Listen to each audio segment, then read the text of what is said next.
That's right. Dance, dance, dance. And we're going to be in a mood for dance this weekend at the fifth annual Ambassadors of Dance recital at West Bloomfield High School. And join us here on the Splash Live to talk a little bit more about that. Owner of Ambassadors of Dance, we have Elizabeth Boggon join us on the Splash. Thank you so much for your time. Thank you.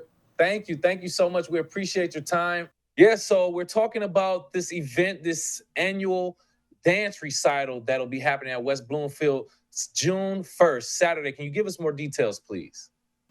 This is our end of the year big performance, what we work up to all season long. We have dancers ranging in age in our studio from 2 years old all the way up to my fabulous senior tappers who are 73 years old. So Oh, we wow. have the whole gamut. We do all kinds of styles: ballet, tap, jazz, lyrical, hip hop, acro. We even have a mix of some of our guest performers who do Bollywood and flamenco. We love being the host to such a variety of styles and being able to provide a super inclusive environment for everybody to do. Exactly. That's exactly what is. So as you continue to describe it, I said, wow, this is a very inclusive type of dance recital right here. From ages 2 to 73. It's kind of crazy. How are you incorporating a dance recital with different people of different ages like that? How does that work? Well, we've been doing this for a while now. It's my fifth year in ownership, but this Okay. studio has actually been in operation for close to 30 years now. And some of these ladies have been with us from the jump. So, they've been dancing with us from that day one. And Yeah. they are all, you'd be amazed. They're all swinging around backstage faster than some of the teenagers. They Hmm. know the ropes. They've been around the block. They know what to do, and it's a well-oiled machine at this point. Um, but yeah, it's pretty easy once you've gotten the hang of it. But Nah, I bet.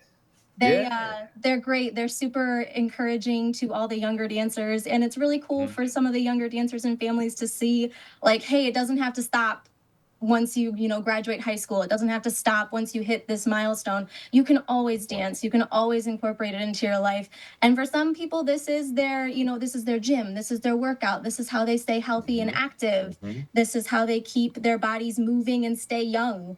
Hmm. And it's really cool to be able to see just the difference in even confidence and performance as you get through the stages and years of just like, Right. I am nervous. I've never seen a stage light, to some of my older ladies who get out there and Hmm. they're like, whatever, I've been here. So, Yeah, put it all on the floor. I oh, feel it. yeah. Yeah.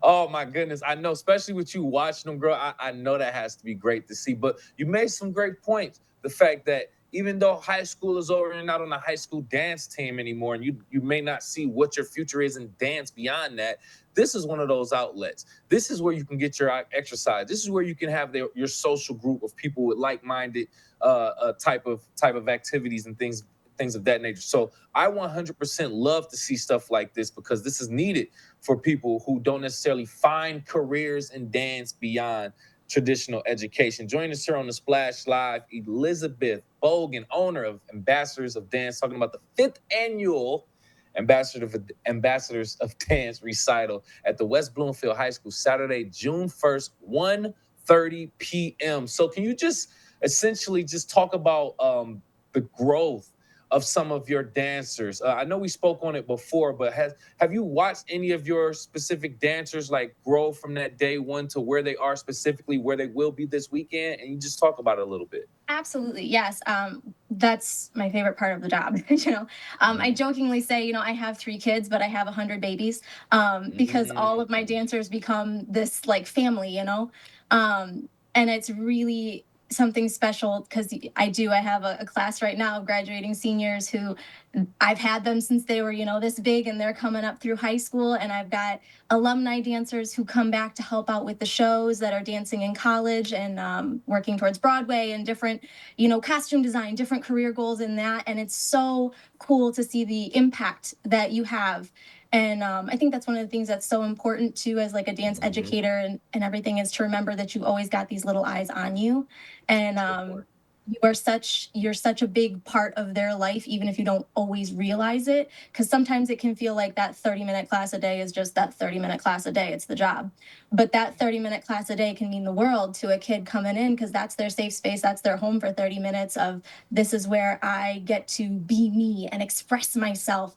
And Yeah. some of these kids I've gotten to really see flourish in that space, in those class times. I've watched them develop into these amazing humans that I know are going to go out and just kill it. So it's really cool, being able to watch that transformation almost. And yeah, it's hands down my favorite part of the gig.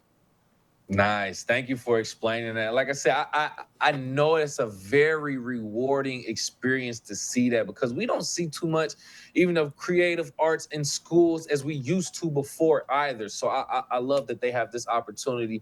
So since we're talking about a mixture of ages, a mixture of genres of music and things, it's so much going on. Can you just kind of lay out how it's going to be formatted at this event? What people can expect? So we typically start with our younger dancers earlier in the day. That way we can kind of get them in and out, because otherwise it's a long day for them little ones to hang out, man. Good They point. try to hang, but it's too much.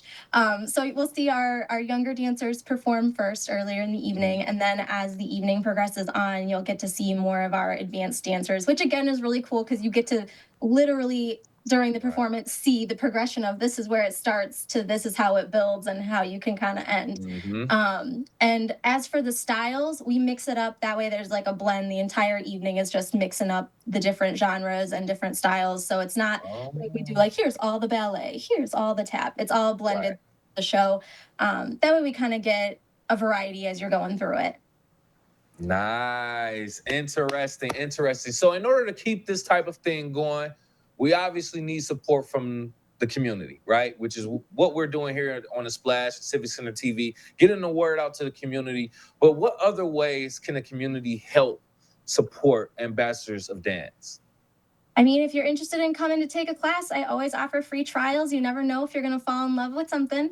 Come on in, give us a shot, reach out, let us know if you want to stop by. We've got tons and tons of different class opportunities, all the way from beginner to advanced. And like I said, you are never too old. There's always a room for you. Our floor always has space for someone new. So if you are interested in coming to give it a shot, come on by. Otherwise, feel free to spread the word and let people know we're out there. That's all you can really do. Yeah, tell them as long as you can move and groove still, you can do this. You can get out there. Come Sorry, on. man. I love that. Thank you again, Elizabeth Boggon, owner of Ambassadors of Dance, talking about the fifth annual Ambassadors of Dance recital at West Bloomfield High School, Saturday, June 1st, 1:30 p.m. Thank you again so much for your time. Thank you. Have a great one.